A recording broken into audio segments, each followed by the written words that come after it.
Rishikesh Anil farm में ब्रह्म कमल art की ओर से आयोजित भक्ति पर्व में चित्रकार शमशाद पिथौरागढ़ी भी पहुंचे, जहां उन्होंने स्टेज को अपनी ऐपण कला से सजाया।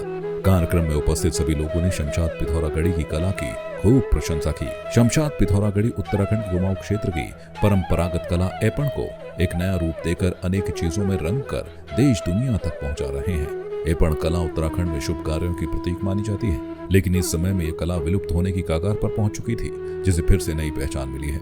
शमशाद पिथौरागढ़ी पिथौरागढ़ के रहने वाले हैं। वो लगातार 3 दशकों से इस कला से जुड़े हुए हैं।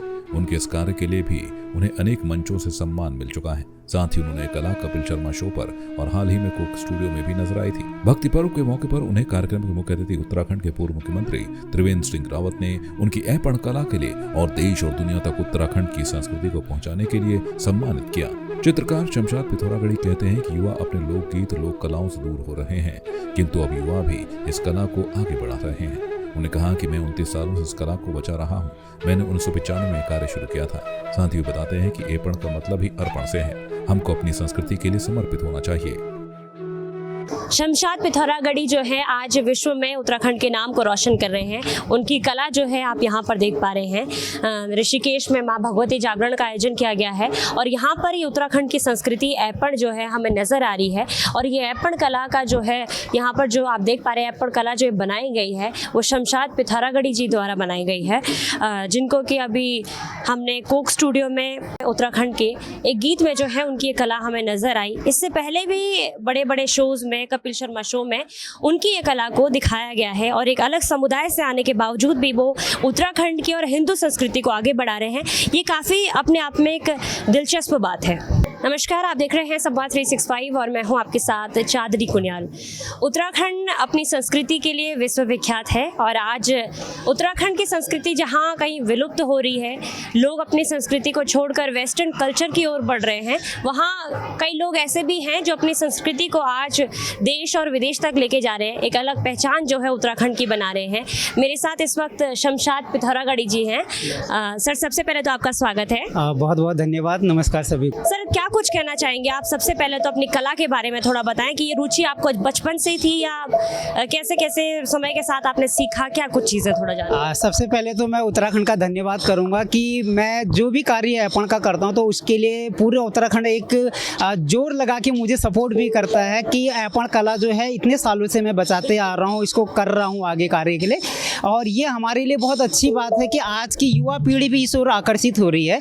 तो जिस तरीके से विलुप्त होने वाली चीज़ थी या जो धीरे धीरे लोग संस्कृति को भूल रहे थे, तो आज उस ओर लोग, लड़कियां भी बहुत सारी इसमें कार्य कर रही हैं और कुछ लड़के भी कार्य कर रहे हैं। और ये मेरा भी सौभाग्य कि आज मुझे इसको 29 साल हो गए करते हुए। 1995 में शुरू किया था और अभी धीरे धीरे जो आपने देखा कि अभी कोक स्टूडियो का सोनचढ़ी गीत आया कमला देवी जी का, जिसमें नेहा कक्कड़ जी और दिग्विजय परिहार जी भी हैं। तो उसमें मेरा सौभाग्य है कि उत्तराखंड के गीत को तो एक प्लेटफॉर्म, बड़ा मंच मिला है, साथ में ऐपण कला को भी मिला।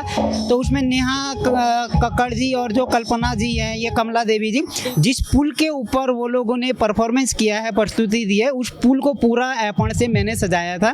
और आज ये मेरा सौभाग्य कि माता रानी के दरबार को भी मैंने पूरे स्टेज को, मंच से मैंने ये 2 दिन से मैंने यहाँ लगा हूँ और ऐपण से सजाया, ताकि हमारी ये कला देश विदेश तक पहुँचे और जो भी आज यहाँ माता रानी के जागरण में आए सबको इस ओर आकर्षित हो और अपनी संस्कृति बढ़ाने का उनको भी मौका मिले। थोड़ा आगे की ओर चलेंगे, मैं आपको दिखाना चाहूँगी। ये आप ऐपण देख पा रहे हैं, ऋषिकेश में जो है माँ भगवती जागरण का आयोजन किया गया है, जहाँ पर कि शमशाद जी द्वारा जो है ये बहुत ही सुंदर जो है हम कला देख पा रहे हैं और ये कला जो है ये विलुप्त भी हो रही है।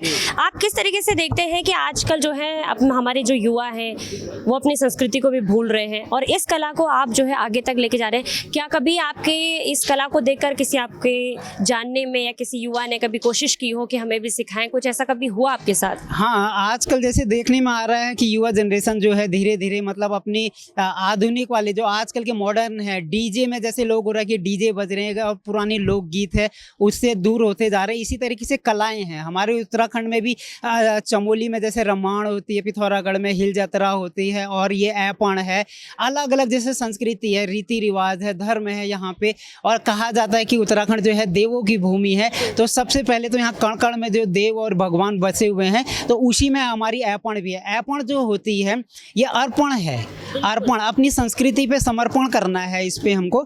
तो इसको जैसे पुराने टाइम पे औरतें घर पे महिलाएं बनाया करती थी, मंदिरों में, घरों की दीवारों पे, और हर एक शुभ कार्य पे, जैसे नामकरण होता है, बच्चा पैदा होता है तब से घर बनता है, शादी होती है, जनेऊ होती है, जितनी चौकियाँ बनती हैं शादी के वक्त, यहाँ तक कि उसमें पीले रंग का भी इस्तेमाल होता है। एक गुरुजी होते हैं जो हमारे पंडित जी होते हैं, उनकी और दूल्हा की अलग अलग चौकियाँ बनाई जाती हैं। तो इसी में मेरे साथ में मैंने जो कार्य कर रहा हूँ, तो कितने लोग हैं ऐसे जो इस टाइम पे कार्य कर रहे हैं। और कई लोगों ने मेरे से कहा, लेकिन थोड़ा सा मेरा समय का भी अभाव रहता है और मैं उत्तराखंड से दूर हूँ, उत्तराखंड से बहुत दूर उत्तर प्रदेश के लखनऊ में हूँ। तो 24-25 साल से वहाँ हूँ, तो मेरा ये संभव नहीं हो पा रहा है मैं कि इस कला को किसी और लोगों को सिखा पाऊँ। लेकिन कोशिश ये रहती है कि मैं पल पल उत्तराखंड में हूँ। हर कोई कार्यक्रम होता है, प्रोग्राम होता है, तो मैं उत्तराखंड में ही आ जाता हूँ ये कार्य करने के लिए। आपको जानकर जो है बहुत आश्चर्य होगा, एक अलग समुदाय से आप आते हैं और एक अलग समुदाय से आने के बाद जो है हिंदू धर्म को आगे बढ़ा रहे हैं, उत्तराखंड की संस्कृति को आगे बढ़ा रहे हैं। तो आपका जो बचपन था, आपकी पैदाइश जो है कहाँ की रही है? उत्तराखंड की रही है, उत्तराखंड से बाहर की रही है? उत्तराखंड में मेरा जन्म चमोली गोपेश्वर में हुआ है, गढ़वाल में। लेकिन मैं जब 1 साल का था तो हम लोग पिथौरागढ़ चले गए थे और वहीं पे मम्मी की ट्रांसफ़र में। तो मेरी जितनी भी पढ़ाई लिखाई 9-10th तक हुई है वो पिथौरागढ़ के वीर शिवा स्कूल में हुई थी। तो वहीं पर हम लोगों ने, मैंने जैसे स्कूलों में होता है, घरों में होता है, तो ये कार्य देखा और मुझे थोड़ा सा शौक था आर्ट वगैरह में। तो ऐपण के तरफ मैंने सोचा कि इसको करा जाए।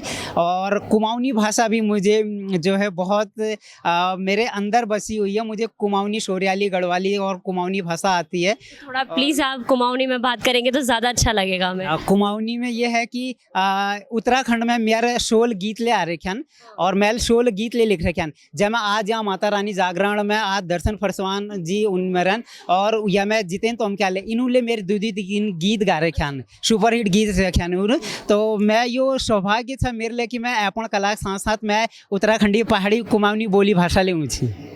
बिल्कुल, हमारा भी सौभाग्य है कि हम आपसे बातचीत कर पा रहे हैं। और एक जो मैं मानती हूँ कि एक हमारे लिए भी कहीं ना कहीं एक ऐसी बात है जिसे हम गौर करना चाहिए, हमें ध्यान देना चाहिए। हम अपनी संस्कृति को अगर आगे नहीं बढ़ाएंगे, क्योंकि हमारी संस्कृति हमारी पहचान होती है, हमारी बोली भाषा से पता चलता है कि हम कहाँ के वासी हैं, कहाँ के रहने वाले हैं। सर, फिलहाल आपका बहुत बहुत धन्यवाद हमसे बात करने के लिए। बहुत बहुत धन्यवाद सभी का।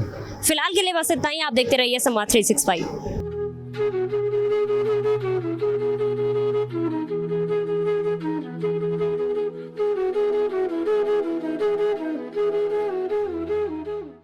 आपकी इस पर क्या राय है, हमें कमेंट कर जरूर बताएं। इसके साथ ही आप हमारे YouTube चैनल को सब्सक्राइब कीजिए। आप हमें Facebook, Instagram, Twitter और कू ऐप पर फॉलो भी कर सकते हैं। और संवाद 365 के साथ एक क्लिक में जुड़ने के लिए डाउनलोड कीजिए संवाद 365 ऐप।